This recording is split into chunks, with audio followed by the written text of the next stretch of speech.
Elmer and the Hippos by David McGee.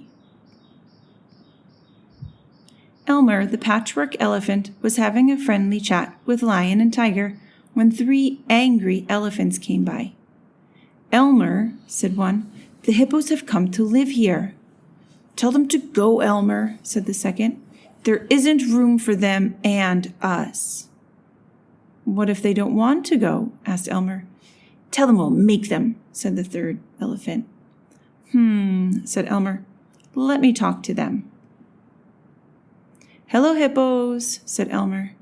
"Hello, Elmer," said the hippos. "Elmer," said one, "we know we're not wanted here, but our river has dried up and we have to have a river."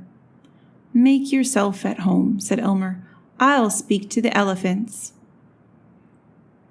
Elmer told the elephants the hippos' problem.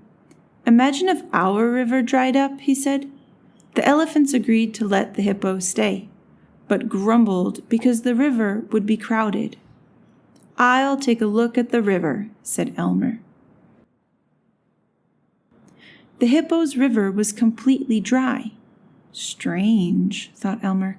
"I wonder what happened." He set off along the dry riverbed. At last he came to some cliffs. The gap where the river normally flowed was blocked by a pile of rocks. "The rocks fell and stopped the river," a bird sang. "Move the rocks and the river will flow again," thought Elmer. But that means a lot of work. On his way home, Elmer visited his cousin, Wilbur.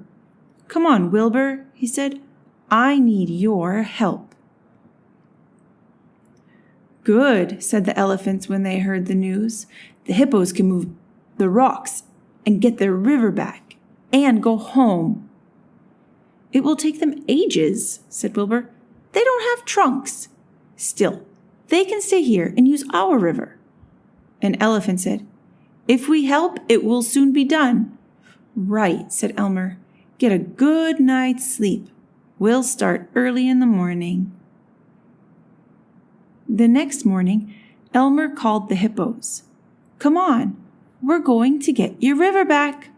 Are you feeling strong?" The elephants and hippos were soon bragging about how strong they were as they marched along. When they saw the rocks, the bragging stopped and they set to work, pushing and pulling them from the gap.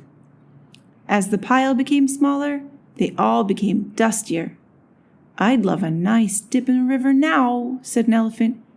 "Keep working and you'll soon be able to," laughed Elmer. Some time later, a hippo shouted, "Water!"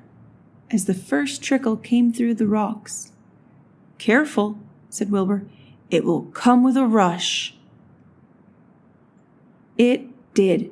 The water suddenly poured through, pushing the last of the rocks out of the way.